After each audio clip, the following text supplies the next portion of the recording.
Does this seventh passage say that Sunday is holy? And that passage is 1 Corinthians 16, verse 2. We've only got one more after this. Now, this is one some people use. They say this is proof that the disciples were now keeping Sunday as a new Christian Sabbath. Paul says, on the first day of the week, and the way it actually reads in the original, on the beginning of the week, let each one of you lay something aside, storing up as he may prosper, that there be no collections when I come. Paul is on his way through Asia. He's on his way to Jerusalem to take a special offering from the churches in Jerusalem. He's making haste. There's a famine. They're hungry. And he said, look, at the beginning of the week, they used to get their accounts in order in the first of the week. Everybody set something aside when you've done your bookkeeping. So there is no church offering when I come. It's actually saying the very opposite. This is not talking about passing the plate Sunday morning. He's saying, the beginning of the week, lay something aside so that we don't have a collection when I come. It's ready to give to me, and I'm making haste and I'm on my way. Is this the new Sabbath commandment? Does he say anything here about now, do not work on that day? Make sure that we gather together for worship on that day. It's just a practical recommendation that they set aside an offering for collection purposes. Did you notice his claim? In the original it says, why doesn't he use that standard across the board? I agree. What did the original author intend to communicate, Doug? That's what I care about. I want to know what Paul, who was inspired, intended to write and what he meant by that. Which is why I seek to learn from those that can deal with the text on that level. Which is why I then have to ask Doug, who is claiming that 1 Corinthians 16 says Sunday is holy? Whether or not a person believes that, you don't have to be getting that from 1 Corinthians 16 or claiming the text says that. Again, this shows either dishonesty on your part or ignorance. Because I don't know anyone who claims this passage states that Sunday is holy, therefore, that's why Sunday is the new creation Sabbath or anything along those lines. I'm actually going to go out on a limb and say I think he's just ignorant and hasn't actually studied what the claims are. He's just a great orator and just parrots information. And again, after he appeals to the verbatim fallacy, he then says Paul was on a journey to Jerusalem. He was in a hurry to take a special offering. There was a famine, etc. The text says nothing about a famine.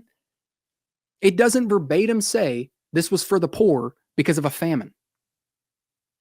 So don't hold others to a standard you yourself don't.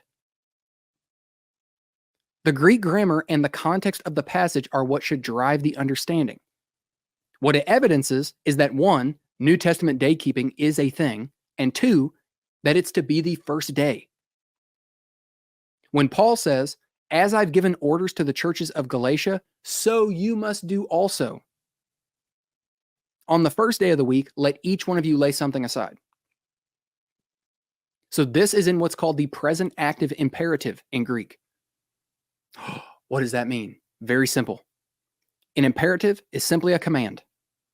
And the present active simply means it's to be ongoing. So what Paul says here is a command that is to be ongoing for the Christian church. It wasn't just to Galatia and to 1 Corinthians, the churches in Corinth. That's basically what it means. So no, Doug is wrong. It isn't a practical recommendation. It is a command. Notice that Paul wanted the offerings taken on a certain day, which is tied to the command. It was something the Corinthians must do and something that was universally mandated for all Christians, even us today.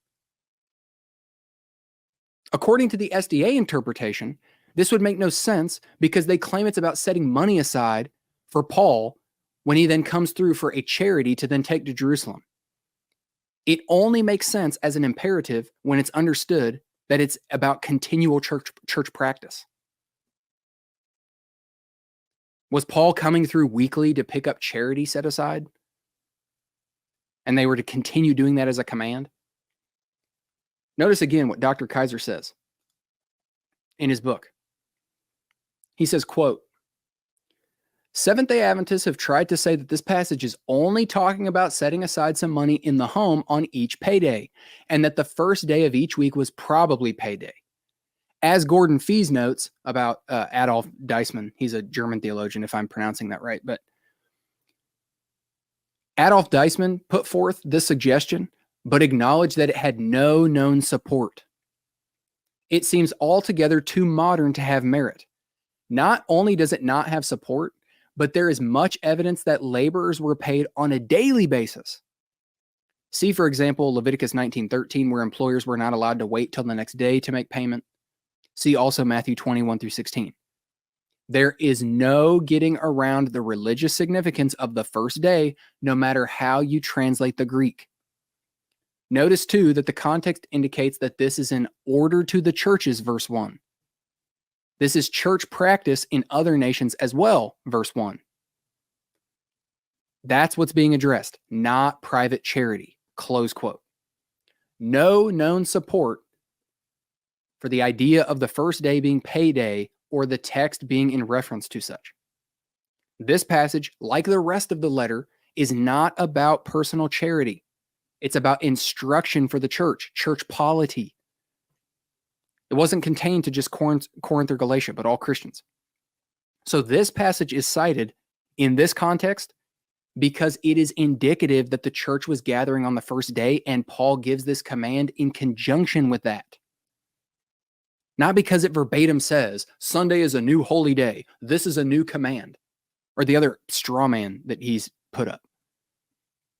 In his commentary on 1st and 2nd Corinthians, 19th century Princeton theologian, I love Charles Hodge, he comments on this, the command to lay aside money. Notice what he says. Quote, to the interpretation that individuals should store up in their houses, that's what the SDA Church is saying, it may be objected that the whole expression is thus obscure and awkward. The words do not mean to lay by at home, but to lay by himself. What he has to do with it and where he has to deposit it is not expressed. The word in Greek means putting into the treasury or hoarding up, and is perfectly consistent with the assumption that the place of deposit was some common treasury and not every man's home. If Paul directed this money to be laid up at home, why was the first day of the week selected? It is evident that the first day must have offered some special facility for doing what is here enjoined. The only reason that can be assigned for requiring the thing to be done on the first day of the week is that on that day the Christians were accustomed to meet, and what each one had laid up aside from his weekly gains could be treasured up, put into the common treasury of the church. The end which the apostles desired to accomplish could not otherwise have been effected. He wished that there might be no collections when he came, but if every man had his money laid by at home, the collection would still be made. The probability is, therefore, Paul intended to direct the Corinthians to make a collection every Lord's Day for the poor when they met for worship. Close quote. Did either Kaiser or Hodge say the text claims Sunday's a new holy day? These are theologians, not Joe Schmo down the street, pastor, who probably has great intentions, but just isn't learned because, well, theology is a vast category. Like, yeah, pastors aren't perfect. But that's not why people point to this verse, Doug. New creation and the whole of redemptive history are what are looked at to arrive at this conclusion, not single verses like this. These single verses are simply supplemental to show, yes, the early church was gathering on the first day. And Charles Hodge most assuredly knew the Greek language better than G.I. Butler and Doug Batchelor. That doesn't mean he's automatically correct, but to claim they have no rhyme or reason, remember, that's what he said, they have no rhyme or reason for any of this is just laughable. It has nothing to do with wild conspiracies about hating God's law, being used by Satan, or any of that. So yes, Doug, this is evidence that the disciples were keeping Sunday. Not just that, but Paul's words command such. Command such. It's not commanding that you at home set aside money. It is commanding that every Lord's Day, you are to be putting up an offering into the common treasury at the church while you're gathered on the first day. A command that you guys do not uphold, but actively disregard. Oh, and if you disagree with us, well, you hate God's commands. You just don't believe the Bible, and so on, right? That's what you guys tell us when we disagree with your faulty interpretation. So what if I just did the same to you? Would that be fair?